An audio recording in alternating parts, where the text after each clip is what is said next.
Magandang umaga mga ka-Agri TV. Welcome to IGF Hobby Expo and Philippine Pet Expo.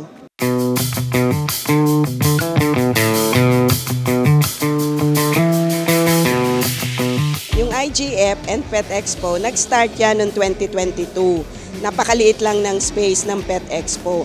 But the combination of IGF Hobby and Philippine Pet Expo ay nag-start noong 2023.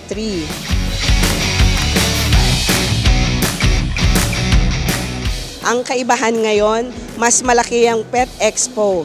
Nakakasakop siya ng almost 3,000 square meter ng 10,000 square meter ng halls 1 to 4 ng SMX Convention Center.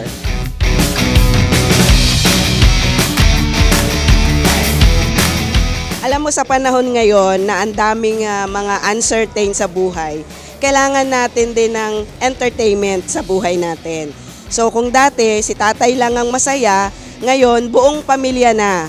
Sa isang bubong, magkakaroon ng kasiyahan para kay tatay sa game fowl, ganun din si nanay at ang kanyang mga anak sa pets. So makakatulong sila para makabawas ng anxiety dito sa kasalukuyan nating sitwasyon sa buhay.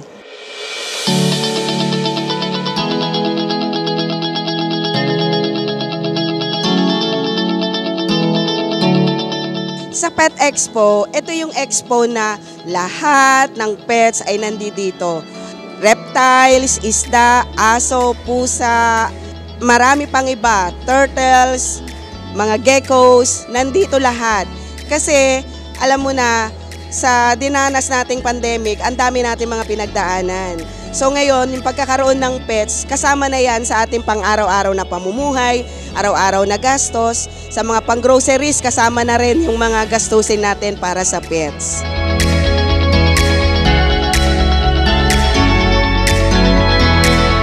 Ang napansin ko lang sa Pet Expo na second year, padami ng padami ang nagpupunta every year.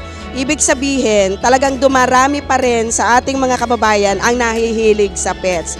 So, ano pang inaantay ninyo? Sa Philippine Pet Expo, nandito lahat ang hahanapin ninyong alaga at ang mga pangangailangan ng inyong mga alagang hayop. Agri TV, kasama sa hanap buhay.